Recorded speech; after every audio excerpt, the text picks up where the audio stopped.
FX presents the Indu Podcast with your host, T. Sterling Watson.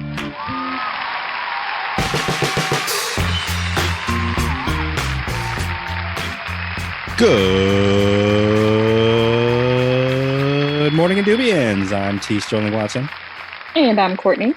This is the Indu Podcast, where drive time meets late night talk show as we aim to entertain, enlighten, and provide an auditory escape with knowledge and nonsense. Thank you for stopping by and pressing play. We're recording live from the south side of Wakanda in Little New Indubia on the corner of T'Chaka and MLK Drive. How you doing, Kortney? I'm doing great. How are you? I'm I want to say I'm partially under the weather, which is a phrase I still don't quite fully understand why they say that. But I mean, it is raining outside. But no, in case I sound a little nasally to some people, or there might be a few sniffles here and there. Yeah, I mean, my spirits are buoyed. They're high. They're good. But good. Yeah, but yeah, just a little like sickly, a little bit. Aw, that's not good.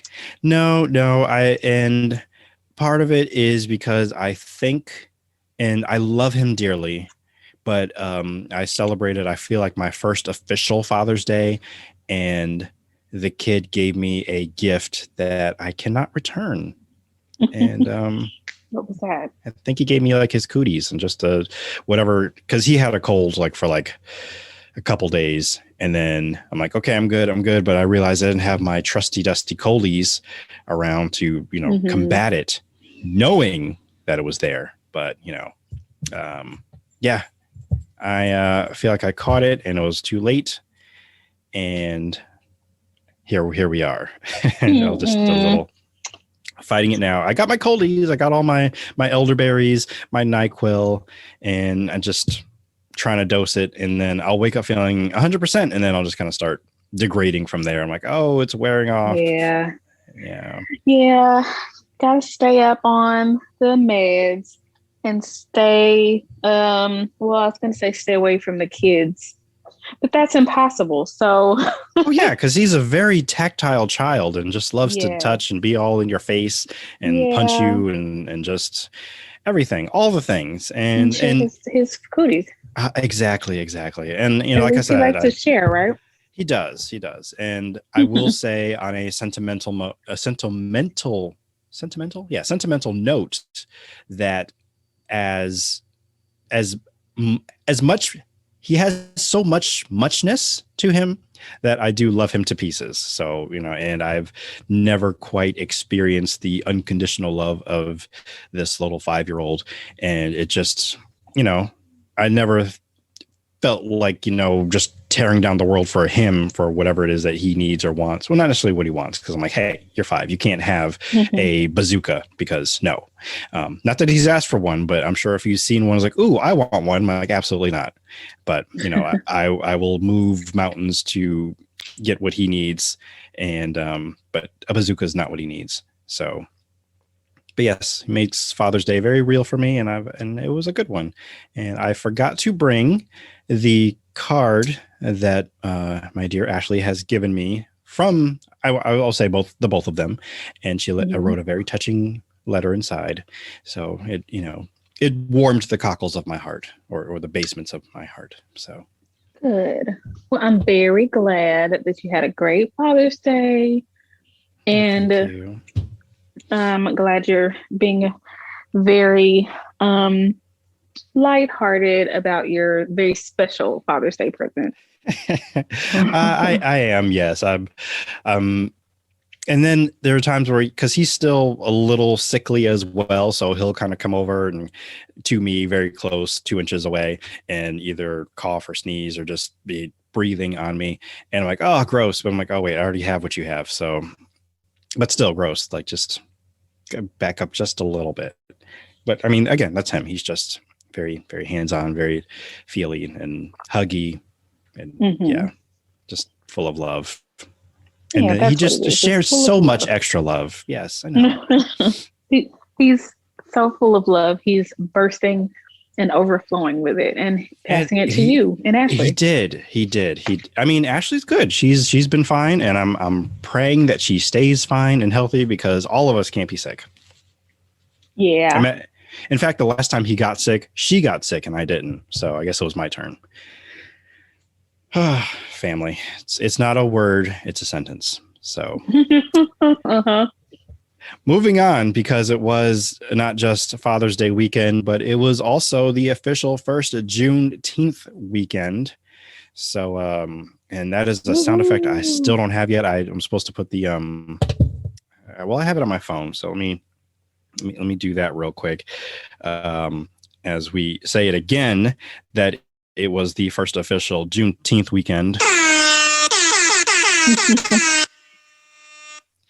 Okay. I got to get that on the soundboard that I have. I have not done that yet, but it's a good one. We have it.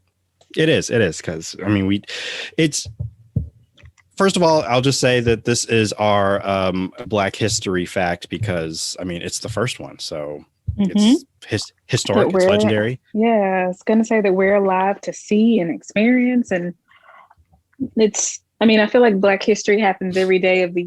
Well, not feel like it. Black history does happen every day of the year, but you know the big events that you know are going to make a mark on history. It's just kind of cool to be part of it in real time.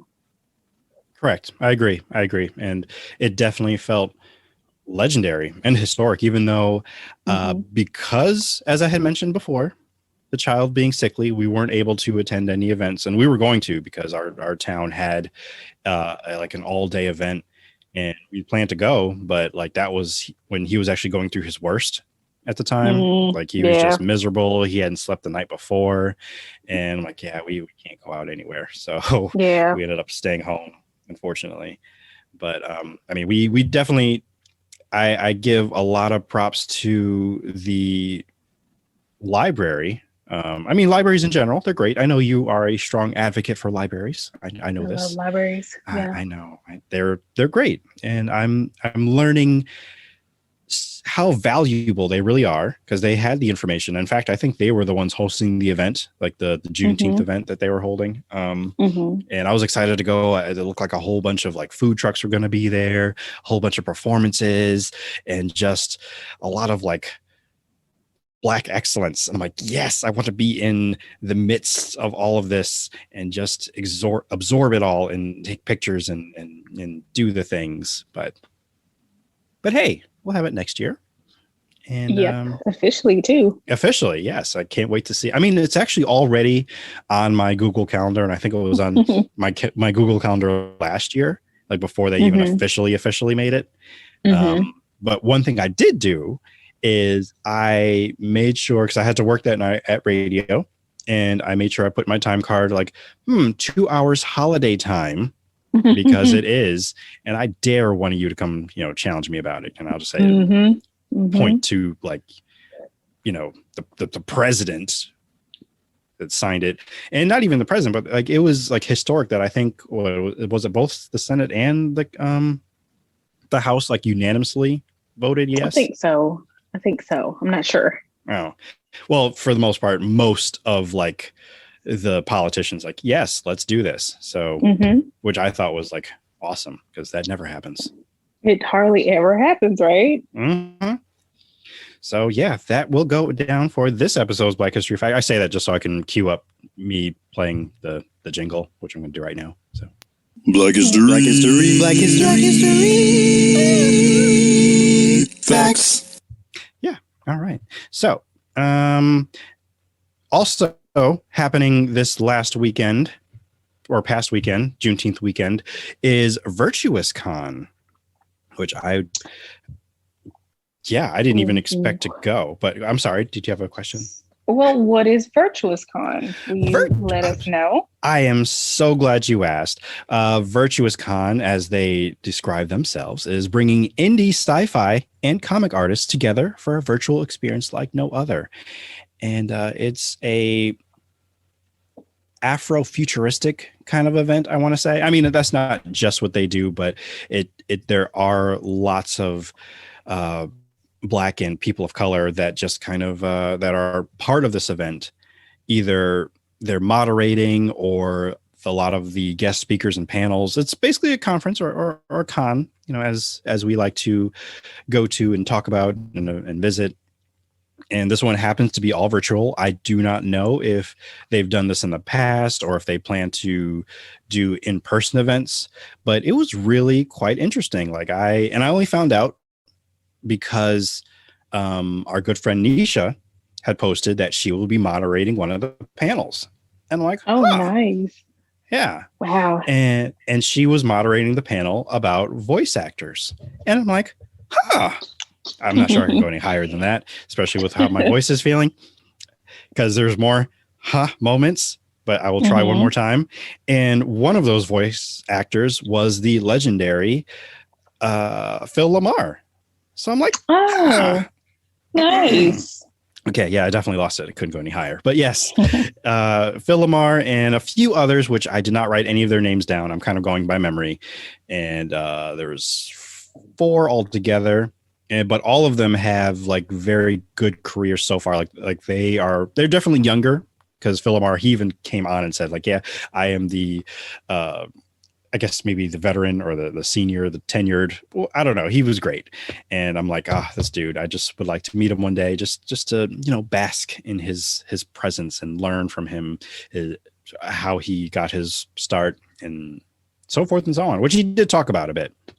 But it was very educational. I learned quite a bit. And I think I have access to go back to watch it again, should I choose to, and probably will. And kudos to Nisha. She did a great job moderating. And, she had her questions.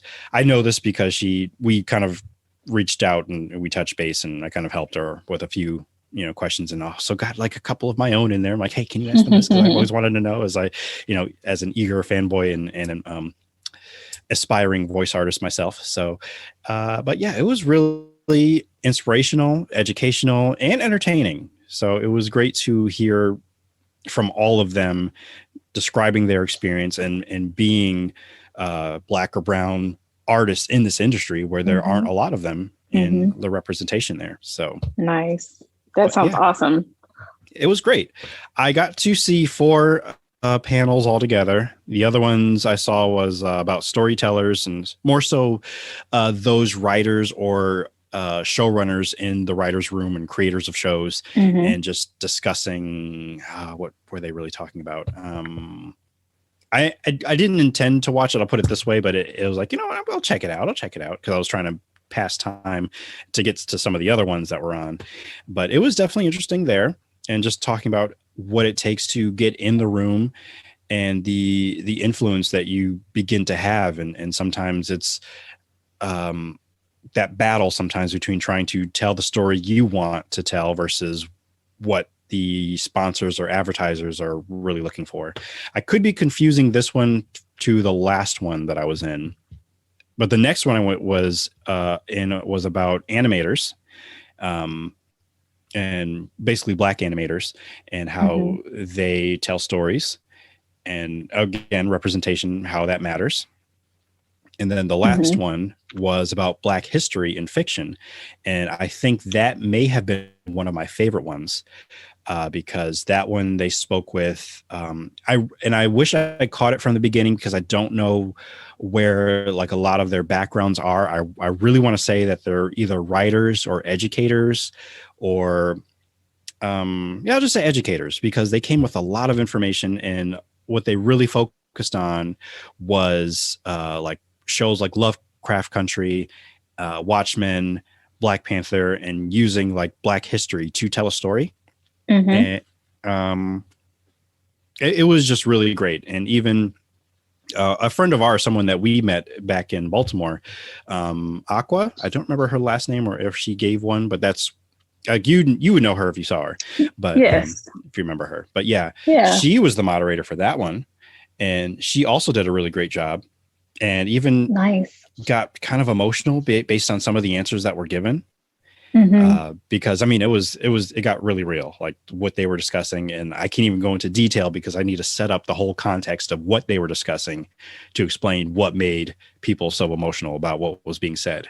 So it was a lot. And I don't normally comment much in things in this nature, like some kind of like forum of this way where they had like chat rooms and everything. But I was like, you know what? I could go on. I could watch this for like another hour. Each of them were like 45 minutes. But this one, I mean, voice actors too. I could definitely watch that longer. But this one in particular, if it lasted for like an hour and a half, I would be all in. I'm like, I get them back in a room. Let's I want to hear more. Like just sit under it and just listen. And it was great. So lots of history. Yeah.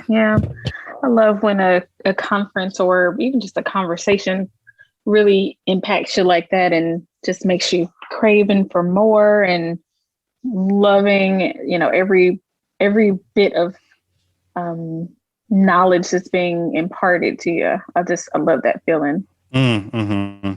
It was great. And I know you would have loved it. Had you known, and I feel a little bad because I wish I had let you know that it was happening. Actually, I don't think you would have been able to because you told me you were elsewhere visiting family at the time. But at least letting you know that the con was happening. So I failed. I apologize. You failed me publicly on air. I am taking this L that I did not let you know. That's okay. Yeah. I mean, but I almost want to say it did sneak up on me, but it's not like I didn't know. I think what happened was I kind of forgot of how quickly it came up. Like, oh yeah.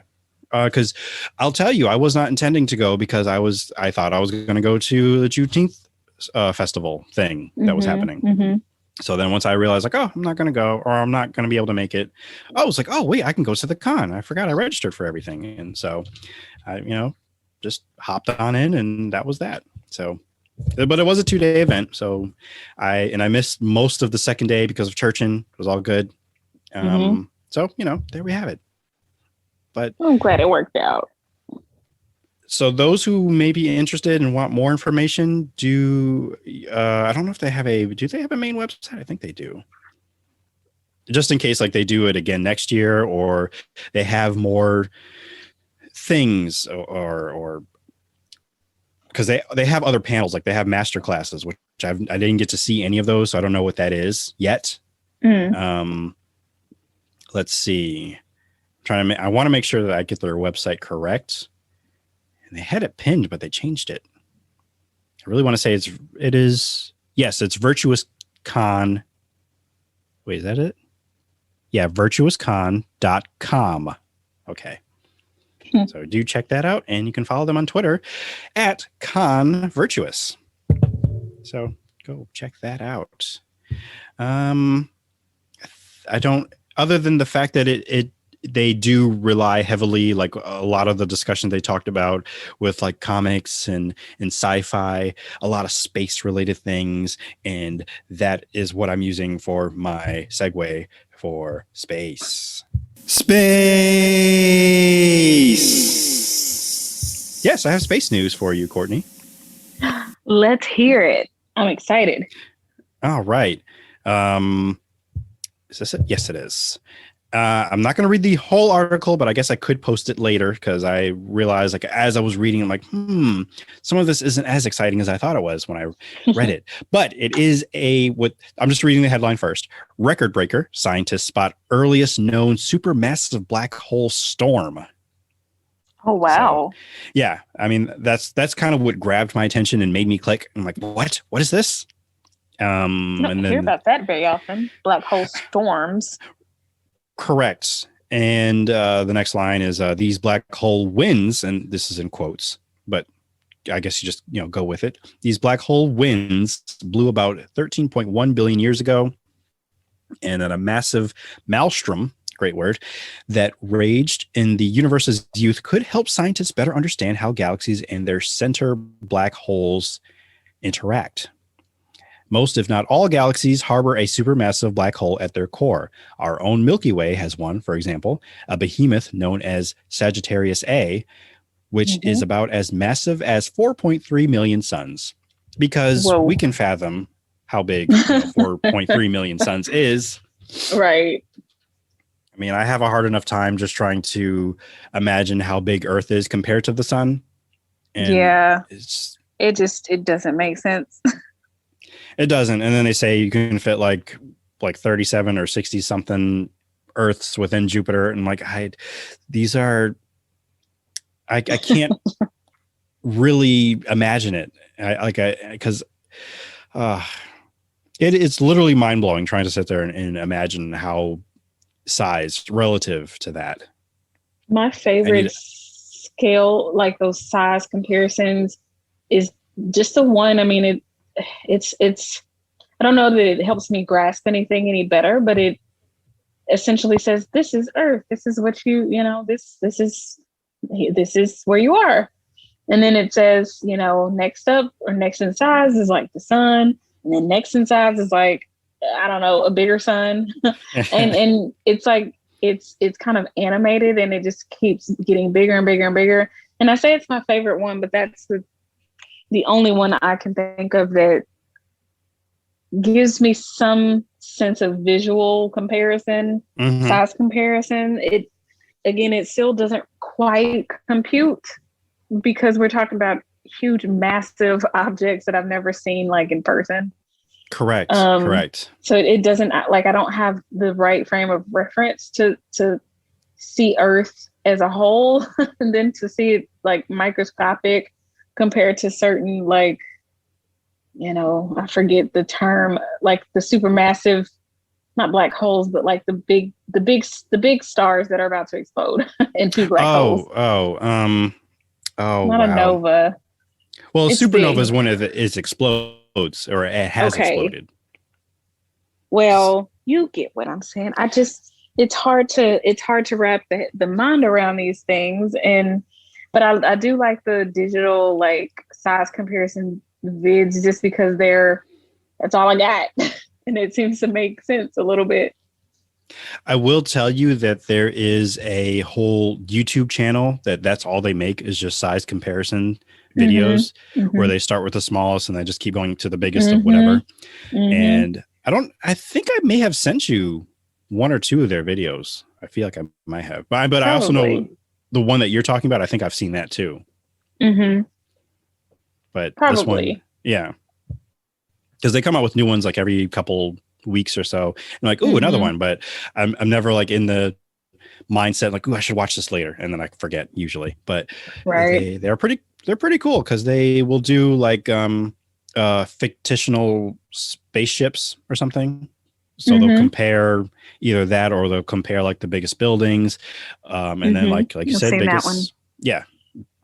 One of them that I have not watched yet, and I'm wondering how it even works, is I think they're comparing time, like if time was like a brick or something. I don't know.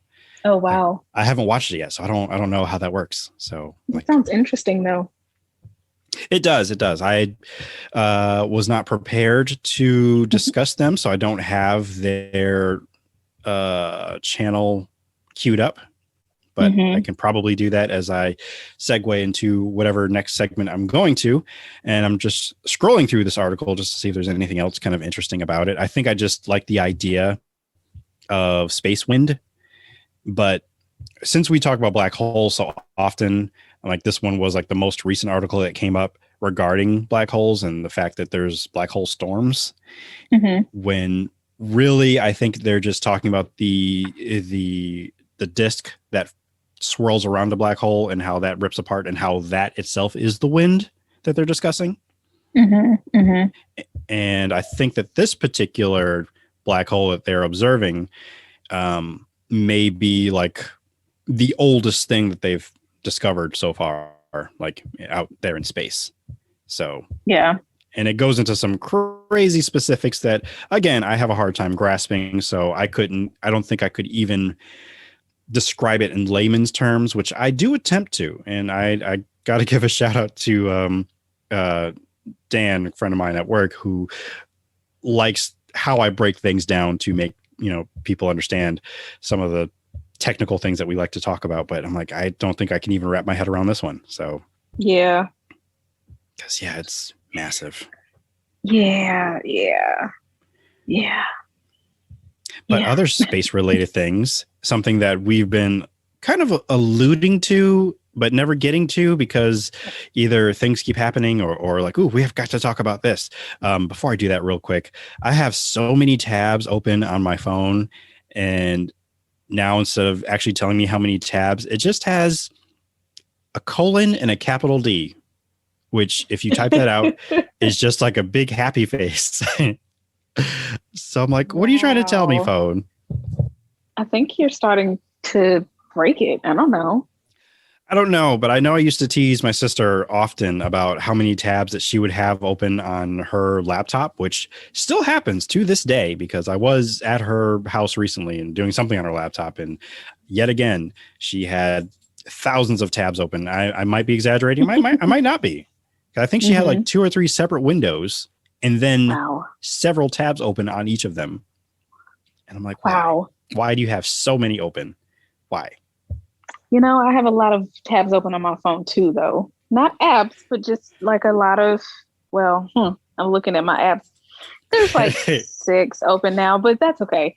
6 apps open? 6 apps are open right now. Oh, that's okay. I'm only using not half of them at right now. So I don't know why they're still open. But I do have quite a few tabs open in the internet little app thing. Yeah. Oops.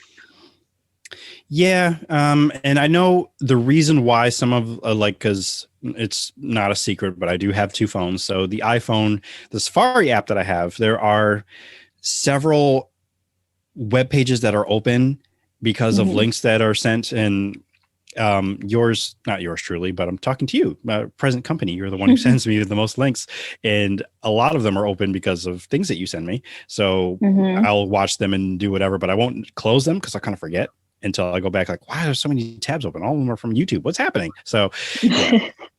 Between YouTube and TikTok, but yeah, and it is amusing. But then on the Android phone, that's the one that is now, instead of telling me how many pages, it's just like a big happy face or emoticon happy face, which is weird. I didn't mean to go into all of that. What I meant to go into is didn't have that queued up ready either. Where did you go, button? Oh.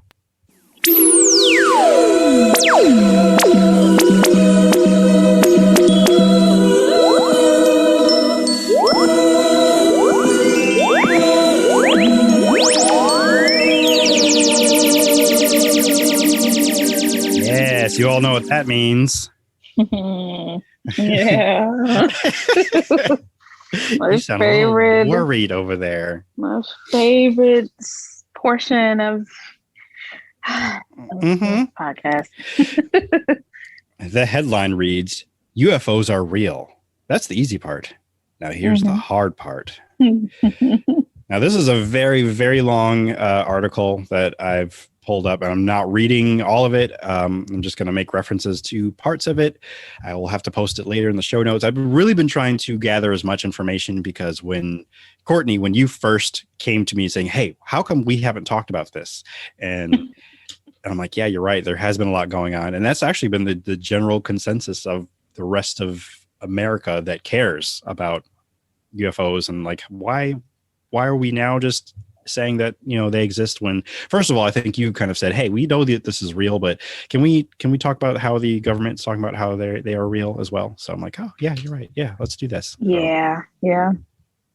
So what have you heard like prior to all of, I guess what I'll get into it a little bit later. Nothing recently. Are you specifically talking about UFOs? Well, yeah, in regards to, I guess, the government kind of acknowledging, saying that, hey, like, yeah, this is something that we know is real, but. Well, really not much beyond that. I think just the fact that they actually admitted and went on record as admitting that aliens may or may not be real, but they are. That's huge in and of itself. So, but that's about it. That's all I really have heard of it. It kind of blew up and then it went into the void again. Mm-hmm. And that's how it started with me too. And then like there's this big 60 Minutes clip that went out about people that worked within the government who are saying like, hey, this is the footage that we have. Some of this leaked, some of it we're actually showing you. And supposedly, and this is June, I think as of like June 1st, there was supposed to be more like stuff coming out from the government saying like, hey, this is what we know. Yeah. And as far as I know, I don't think anything has actually come out that I'm aware of. I don't believe so. Yeah. I did watch the video clips that have been circulating that came from Navy pilots. And I gotta say, as a layperson, I don't really know what I'm looking at. Yeah.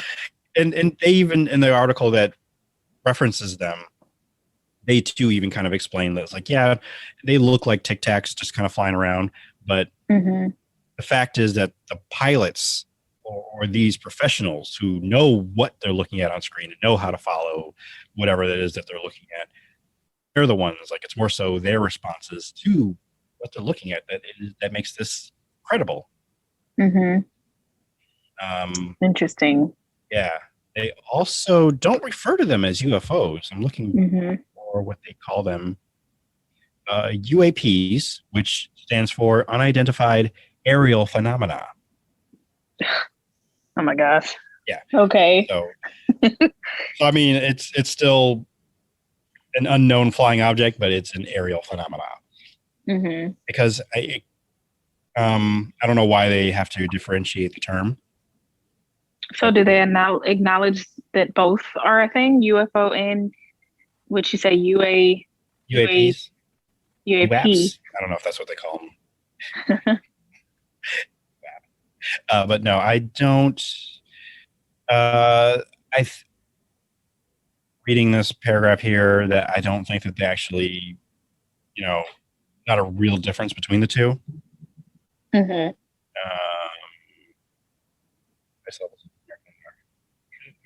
Yeah. Just they're seriously looking into it. They've been looking into it, and I don't know exactly why it is it's becoming public now. That's the part I don't quite understand. And maybe it's in this article. I just haven't read it because it's so long. I don't have the time. Like I do, I just don't want to read it. And it's funny because I listen to, this is a Vox article, and I also listen to the Vox podcast, with the daily podcast. I'm pretty sure a lot of what I heard in that is probably in this. So I'm probably just going back over like, oh, these are the details that I kind of like maybe ignored because I was. But yes, you can go to the article and look at all the different videos and all the people commenting on what it is they see. There's also I think it's the guitarist of Blink-182, also is a huge enthusiast and helped get some of this uncovered. I really don't. Wow. Know yeah. Right. What a leap. Like some connection that is. I know. And again, there's a few, when you're scrolling for a while, it's a long read that way. I'm pretty sure it's an interesting one, but I was trying to find like one of the more concise ones, but this is the one that had like the most detail. I was looking for the videos. That's really what I was doing. I wanted to find the videos to see for myself what I see.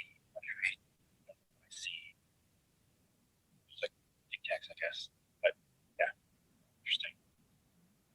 They have our president.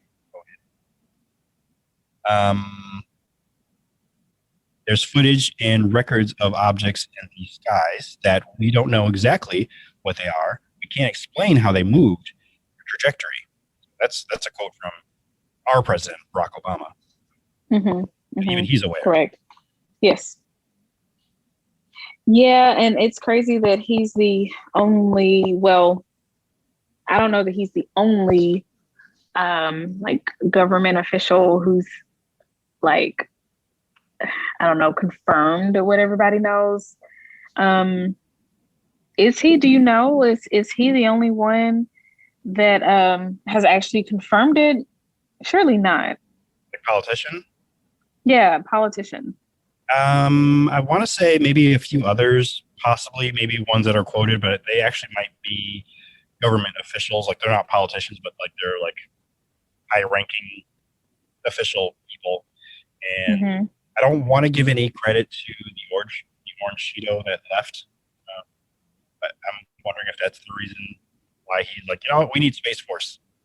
So Mm-hmm. it kind of makes sense in a way. Not that I want to give him any credit for it, but I mean, if he is aware that there are some UAPs out in these streets or these skies, then you need a force to defend the space in the air or something. I don't know. I'm trying to sound like an idiot. So, yeah, they're out there. Something. They're not necessarily saying that they're aliens, but and yes, it is a child. But not confirming that they're aliens, but there's some kind of something that is not from this world. I'll take it. I will take it. We will keep an eye on the skies and the web to find out more information. Let you know. We won't let you know right away or live, but yeah, we won't let you know live, but we'll let you know within the next 2 weeks. Mm-hmm. And where do we go from here? Oh, an old favorite. Back to the board over here. I don't have a segment for it. Good morning, Sheboygan. Yes, I haven't had any Sheboygan news in a while. And Sheboygan's Above and Beyond Children's Museum fully reopens and plans to build. Yes, they also plan to build a 90-foot octopus playground outside. Whoa. Yes. That's kind of amazing. Yes, I'm going to skip straight to that part. According to the news release, the museum will add a custom 90 by 47 foot playground. That's if you put 17 football fields end to end. No, it's not that big. No. But 90 by 47 foot, I almost said football again, foot playground to the green space on the building's north side. Designed by Denmark's Monstrum to look like a purple octopus, it will appear to be surfacing beneath the colorful mural of parent and child whales on the building's north wall. Children will be able to, the webpage kind of updated itself. Children will be able to climb into the octopus's head and peek through its eyes, run along its tentacles, and hop across surfboards, reeds, and lily pads. Oh, the mural will be accessible to children with disabilities and is funded by city and private sources. Playground equipment will be installed in October, while rubber surfacing will be poured in the spring. So, yes, look for that if you are in Sheboygan to go to. Oh, I didn't even say the name of the museum. So sorry. Oh, yes, I did. It is the Above and Beyond Children's Museum, and it's open to... Oh, it's been open to members since March, but with tight time limits for the guests, which that's actually happening in my city too, with some of the museums that we have. We have a children's museum, but it's been closed. I think it's still closed. Mm-hmm. But we haven't because of COVID or just other means? As far as we know, I think it's because of COVID, but since a lot of things have been opening up, that's still closed. I mean, it looks like even the grounds people aren't even like around because all the like plants are getting unruly. It's like, what's happening here? So I don't know. But we keep checking every time we go to the library. This episode is brought to you by your local library. And go check them out, patronize them. Exactly. Get yourself a library card, and then you can use services like Libby and Canopy. And what's the other one? It's right here. I want to call it Hoopla. There it is. Hoopla. Yeah. Just making sure I got all of them. Yep. Those are the three I use. Canopy, Hoopla, and Libby. Get yourself a library card, and then you can utilize these services and be able to watch movies, listen to audiobooks, read books, music, TV, all of the stuff. Who says you need to get Netflix and Disney Plus and HBO Max? No. Yeah. You don't have to do all of that. You should, but you don't have to. They're not sponsoring us. But yeah, that's that. And I still don't have a jingle for this yet. But do you want to play Florida or Floridon't? Yeah, let's do it. All right. Now, again, I just read the headlines, and it's your job to pick or choose. Did this happen in Florida or it didn't? All right. I'm feeling lucky today. All right. Hope that doesn't come back to bite me.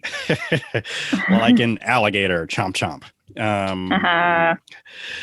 Police say, oh, man, what is this? Sorry, something came up. Breaking news from this place. Do you want more? No, I don't. Go away.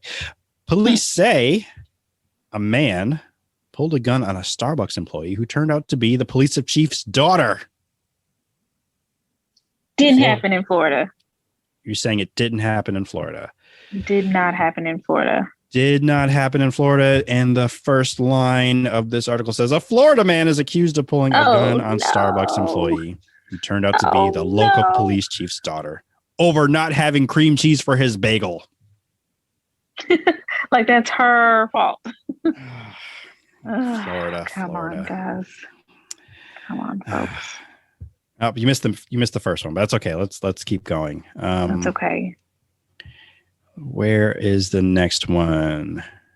Is this it? Yep. Okay, here it is. A woman jumped off an amusement park ride to steal a cucumber and fell in the water. Did not happen in Florida. Reading the first line of the article here. Will the first line tell you? No. Oh, well, we'll read it anyway. One can never underestimate the crazy things people will do at theme parks. Over the years, we've seen stories of guests getting in fights with each other, employees of theme parks being attacked, and more than a few cases of people getting drunk and doing really dumb stuff. You can basically set your watch by people doing crazy things at Walt Disney World, and we have our newest example as a woman has been captured on video jumping off the Living with the Land attraction at Epcot, which is in Disney World, which is in Florida. Really? Yes. Really? Yes. Really? Really? Come on. Really?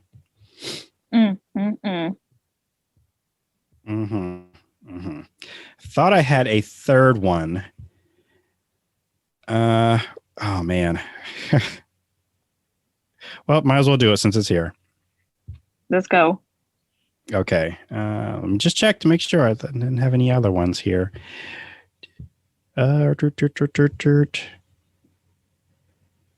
Okay. Yes. All right. Here we go. Man jailed for killing and eating his mother. Oh, I saw the story. And so I'm trying to cheat and remember where it was from, and I can't remember. I think it was not in Florida again. I'm going to just keep the streak. That's all you have to say, if it's in Florida or not in Florida. And you're saying it's not in Florida. Not in Florida. Am I wrong again? You are right. It is not in Florida. It is. I want to confirm that it's in. Yep. Police arrived at the home of the man in eastern Madrid in Spain. So yes, it is not Florida. It is Spain. But also that headline. Wow. I know. That's why I'm like, do I really want to do this? But I mean, hey, it's the whole point of the game for me is like, this sounds like a Florida man. But I mean, the headline reads Spanish man jailed for killing his mother, or killing and eating his mother. Yes. Because I'm like, that seems like something that would happen in Florida, but clearly it's not, because this is from the BBC. I mean, I'm not saying the BBC can't report Florida man stories, but yeah. They typically don't. Right. But hey, right. you don't have to be in Florida to have the heart of a Floridian. So clearly this guy understood the assignment. He's just in the wrong place. Yeah. I mean, somewhere in this article it probably said, yeah, he recently came back from Florida, or he recently visited Florida. Oh my. and I know it's a bit out of order because there's no way to segue from this. I mean, there is a way, and I mean, all this guy really had to do was just call himself in the past to say, "Hey, I need you to not visit Florida anytime soon," and I'll tell you why, or you'll find out why in the future. And the only way you could do that is if you had today's word watch. Oh, whoops! I thought I had the button right there. Word watch. And today's word is tachyonic antitelephone. Ooh, that's a cool word. It is, and it's more of a hypothetical. Well, actually, a tachyonic antitelephone is a hypothetical device in a theoretical physics that, or in theoretical physics, that could be used to send signals into one's own past. According to the current understanding of physics, no such faster than light transfer of information is actually possible. So That's a heavy, like that's a $10 word, but it's also just a like heavy concept, you know? Oh yeah, most definitely. Like this is something that I definitely can talk to you about. And yes, I'm calling out Ashley yet again because I put this in quotes. We'll get in discussions about time travel, and it's what is the word I want to use? Not credibility, but I guess possibility, I suppose. Time travel, things that have to do with physics, and I don't know, it's things that are really heavy in concepts like these because they're really like, it's a whole it was Schrodinger's cat. That's where we had an issue. She's like, nope, stop talking. Nope, I don't want to hear anymore. Because it's quantum physics. Not that I have an understanding of it, but I do understand the concept of the whole Schrodinger's cat theory. Are you familiar with that? I am, but it boggles my mind also, and so I try to stay far away from it. Oh, let's dive in then. I'm kidding. No, you're not. No, I was gonna hang up on you. Oh no, don't do that, because then like all the other nerds and geeks out there, they're like, no, let's see what they got to say. Let's see if they get it.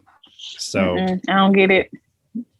But no, it came up in one of the videos that I like to watch. I think from Kyle Hill. I believe he is the one who said the phrase. And I'm like, ooh, that's juicy. I just want to chew on just what the word is, let alone because he explains it and the whole concept behind it. And even the video he makes explaining it has examples of it. So throughout the video, he's answering the phone from himself, talking to himself, either from the past or the future. So it's pretty interesting. Now, the thing about a tachyonic antitelephone is that it probably would fly in the face. Like if it could exist, it would probably fly in the face of the grandfather paradox. So you probably wouldn't. I mean, you couldn't do it anyway, but you wouldn't be able to mess with it because of that whole thing and influencing time in the past. So, yeah, I'm already kind of frizzling my mind a little bit, just kind of thinking about it. Like, wow, it's kind of crazy, but it would make for an interesting concept in all the time travel movies that we've seen thus far. You okay? Nice. I'm good. I'm with you. So like Kortney Mary Margaret Hinton, okay, come back to Earth, please. So sorry, I'm back, I promise. But yes, that is your word watch for today. Just out of the, I don't want to say out of the blue, but definitely something that's out there. Now, this last bit here, I'm trying to figure out exactly how. I think what I'm going to have to do, I'm going to have to tweet it to you or send it to you in your DM because I want you to answer the question, but I would have to. It's more of a visual thing, but I also want to describe it for the listener because podcast is theater of the mind, as we know. And it is. We do exhibit mind control by telling you what we like you to think about. So yeah, I think I'll do it that way. Rather than show you the images, I will describe them to you and you tell me what it is. Okay. So imagine, if you will, you have a bottle of water and or a beverage of your choice, doesn't matter. But it is someone else's. It doesn't necessarily, I'm painting more of a picture than you need to, but you want to take a sip of it. But since it's somebody else's bottle, you have to kind of pour it like not over your head, but you're taking a sip, but you're not touching the bottle. Okay. What is that called? So you're taking a sip, but not touching the bottle. Yes. So it's like you're literally pouring it into your mouth, but it's not touching your mouth. I don't know. I don't know. I don't know. Okay. I mean, I didn't have an answer for this either, but it looks like what is the word? Consensus would be an air sip. Okay, I've never like put a name on it, but that makes a whole lot of sense. Neither have I, because I never thought about it. Another one is skying. That is sky with an ing at the end. Mm-hmm. I'm trying to think if there's any other popular ones. But yeah, I think air sip was like the most. Waterfall. That's the other one that they call it. Waterfall. I mean, all of those make sense though. They do. But waterfall, I don't like. It just no. Air sip makes the most sense to me of what that would be called. I like an air sip. Yeah. Mm-hmm. I like that one the best as well. The next image is, and again, I'm looking for what you call this item. And it's what you plug your iPhone into, not the cord, but what the cord plugs into. The brick. Okay. That is a very common answer. Mm-hmm. I mean, none of these are wrong or correct, I guess. It's just what do you call it? And that is like one of the most popular answers is a brick or a box. Some people have called it that. I think I might have called it like a plug. But then I guess it could be a plug. I just have always called it a brick, and everyone that I've ever asked, hey, you got a brick? Which I understand that has multiple meanings depending on who you talk to, but a brick, like a charging brick, if they need clarification. I've always been asked, do I have a charger? Yeah. Yeah. And no one's ever asked me for a brick. No one's ever asked me, I think, for the cord.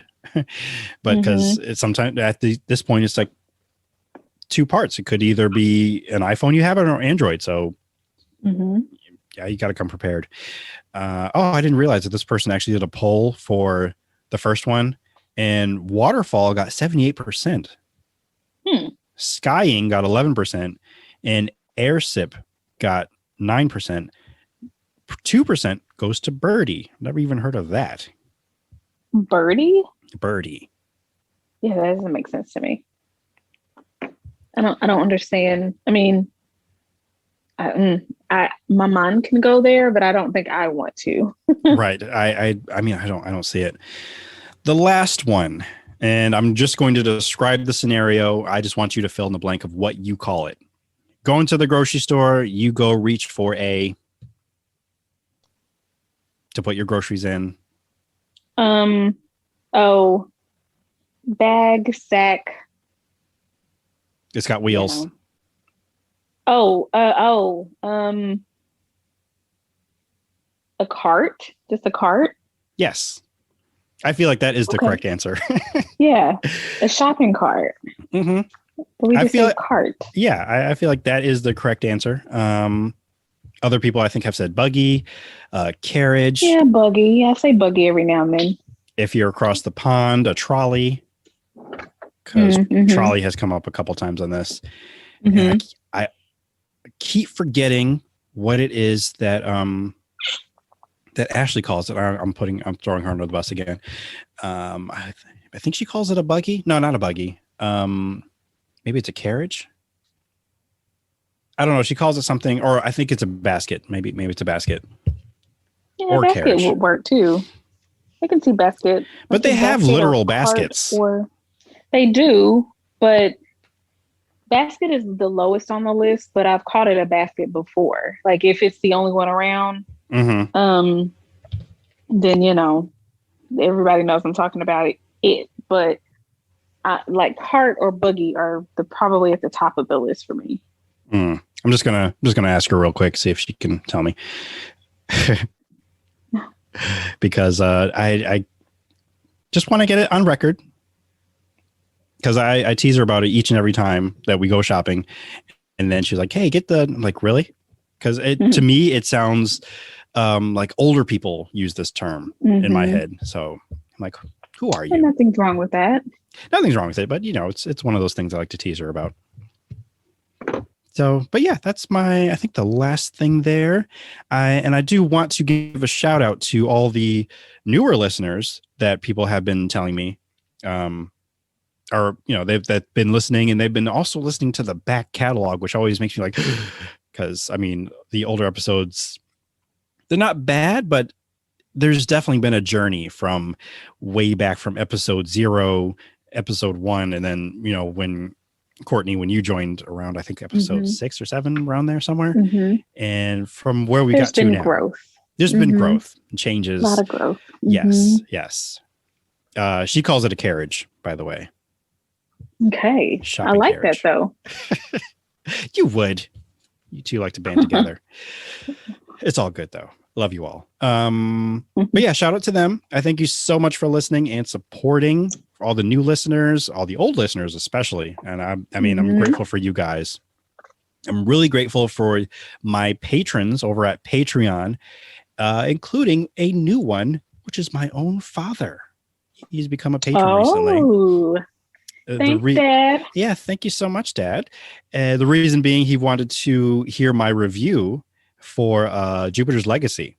So you can only go on my Patreon to hear my review for Jupiter's Legacy. And you also get to hear Ashley, because we talk about it. We also talk about Invincible and The Boys season 2. I might have said season 3 in the recording, because I kind of forgot that season 3 hasn't come out yet. But we'll probably be watching season 3 and then reviewing it. And you can probably find more reviews. I'm thinking that's just something we're going to do from now on, is just we'll watch a thing and then we usually have a discussion about it. I'm like, hey, let's record it, and then we can post it on the Patreon. So you want to hear my reviews on what did I just say? Jupiter's Legacy. You can go there. We also did a review for In the Heights, because we went to go see that.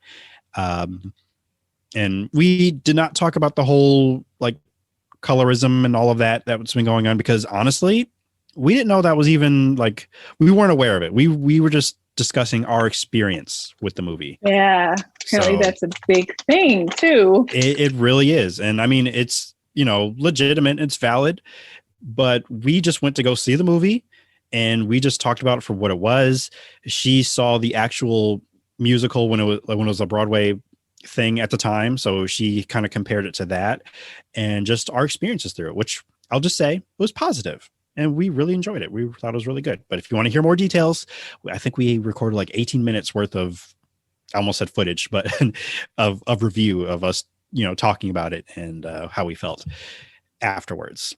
So there's that. And I'm trying to think if we recorded something else. We're working our way through Black Mirror in all the episodes. So that hasn't been uploaded yet, but we are working our way through it, and we'll probably do some kind of package of each season or something. I don't know. I haven't figured it out yet, because we're not done watching it yet. So yes. So definitely go to the Patreon to get all of that and more. There's going to be some videos that are going to be uploaded soon, because at radio, they updated the station. So I want to give another tour of what the studio looks like.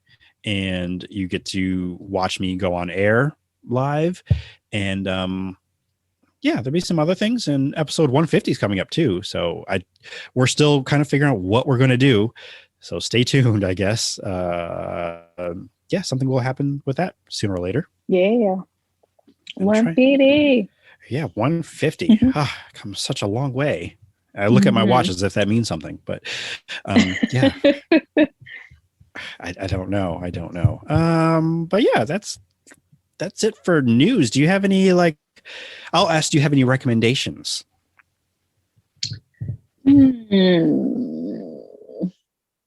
Watch Alone, the show called Alone.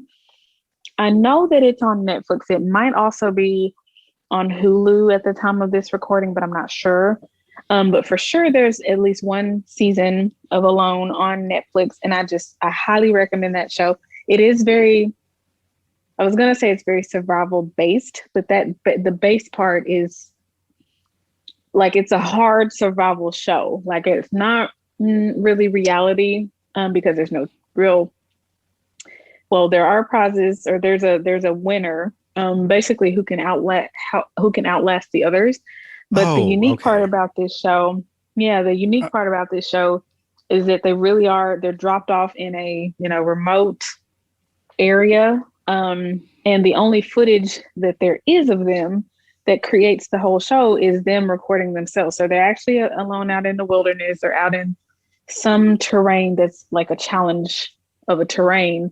It's either very hot, or gets very cold. They have to provide for their own shelter, meaning they have to like build their own shelter. I think I've heard about this show. Now that you're talking about it, it's such a good show. And what I was having the revelation is that it was a competition show. I wasn't getting that part of it. I thought it was at first. I was still thinking it was like a series of like I don't know, some person is out alone and they're just like it was a scripted show. Yeah, I didn't know it was a competition show. I'm sorry. So no, it is a competition show, and that's why I say it's not quite reality, because it does have the competition element there, but it's not. It is not scripted. It is because even reality shows are scripted in their kind of coerced type situations, but like this is it is competitive based in terms of like the person who outlasts the other non-contestants. But the biggest challenge is just the terrain that they're in, or the environment that they're in, the animals, the bears and the wolverines that they have to defend themselves and their camp and their food. It's such a neat show. And this season that I'm watching now with Daniel I think the twist is, well, there's two twists. The first one is the prize money is up to $1 million. Ooh. Up to $1 million.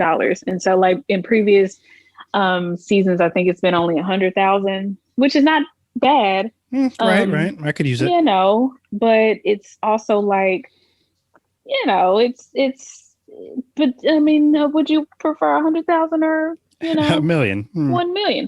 But the second big twist is that it is, I think they have to last 100 days.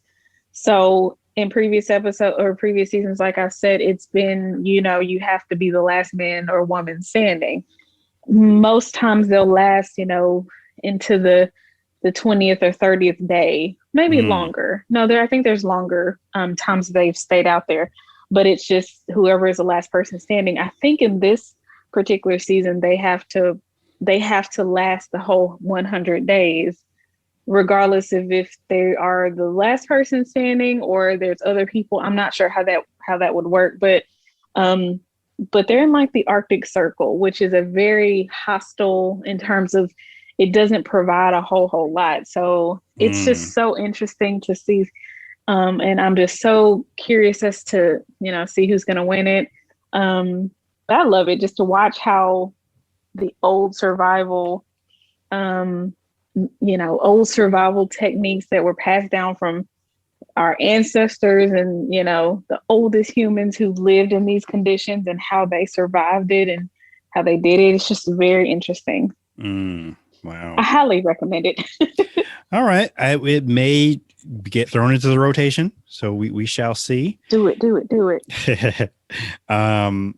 Because we're in a few different shows, like depending on if like we're trying to wind down or like, hey, we've got a couple hours to kill, or maybe I'm getting my hair done or something, because we've been watching Titans because season 3 is coming up, which I mean, I had no interest in watching it before, but for whatever reason, I'm like, let's go for it. Because I remember starting it and then I just decided to continue, and it's pretty good. I'm enjoying it.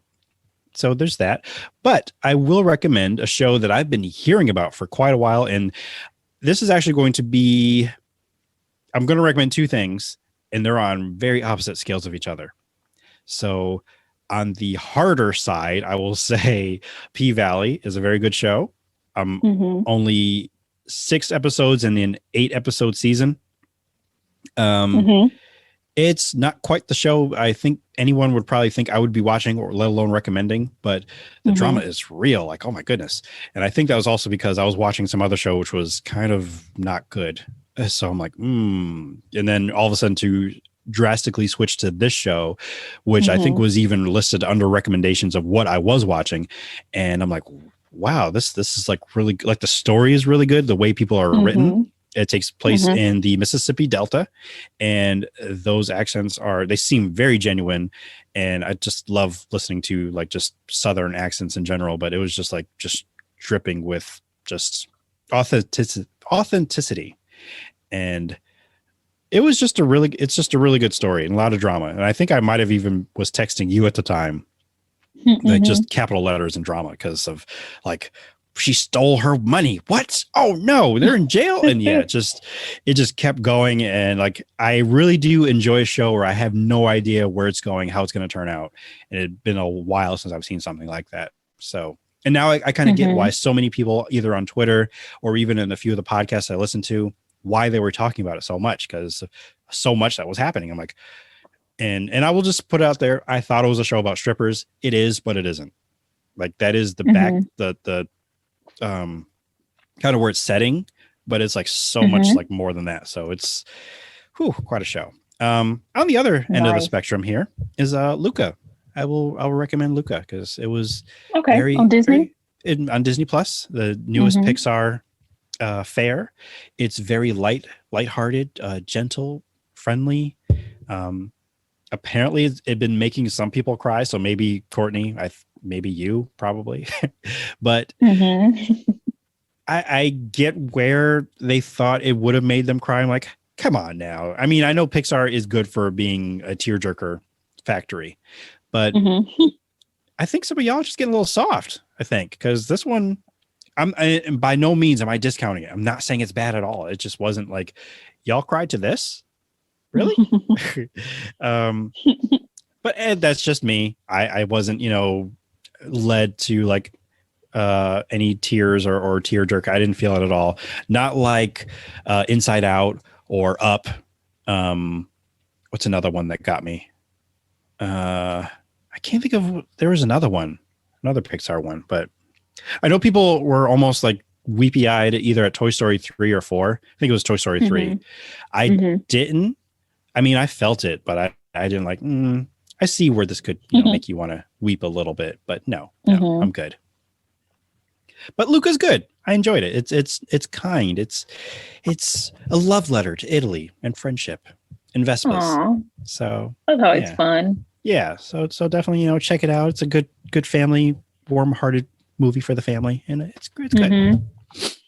Nice. So that is my recommendation. Do you have any shout outs and where people can find you and all that good stuff? You good people of the earth can find me at IMK Hinton on the Twitter. Wait, the UAPs out there. So not just Earth, everybody. Okay, that's true. Everybody can find me at IMK Hinton on the Twitters. So hit me up. Great. I don't know if I want the aliens to find me, but you can follow me on all things at Ndoob. Go to ndoob.com. Tell someone you value them. Live without regrets and live for the folks you love. Please wash your legs, your face, the bottoms of your feet, the undersides of your dishes. Get vaccinated. You can still wear your masks, although I've been kind of taking mine off a little bit where I am. It depends on where I am. Like if I'm the only one like in like my aisle of the store, I'll just like kind of tuck it down a little bit, like I can breathe. I can smell the boxes of whatever it is I'm in the store. I don't know, but yeah, still kind of keep your mask on. I've been seeing more people, but at the same time, like, are you really vaccinated or what's going on? I don't trust you, as I kind of like do the whole beard stroking thing, but through the mask. That it's like I don't know. You do it in your heart. I'll stroke the beard in my heart. I've been your benevolent host, T. Sterling Watson, and remember, if the world didn't suck, we'd all fall off. No. Ew. I'm good. Wear your mask. You're sick, remember? Oh yes, right. Thanks for listening to the Indu podcast, which was recorded from the south side of Wakanda in Little New Indubia on the corner of T'Chaka and MLK Drive, and is part of the Indube Network. Want more Indube? Follow on Instagram and Twitter @Indube and on Facebook @IndubePod. You can contact us and send Ask Indube questions by emailing indubepod@gmail.com. Want to support or donate? Find the T Public Store or become a patron on Patreon, where subscribing gives you perks and extra things from the Indube Network. Please subscribe, rate, comment, and share the podcast on Apple Podcasts, Spotify, Google Play, YouTube, Podbean, and wherever else podcasts are found. And of course, visit Indube.com for all of this and much more. Thank you so much for letting us entertain, enlighten, and provide an auditory escape with knowledge and nonsense. Until next time. Use your words, Chief. Good boy. This has been another 3SFX production.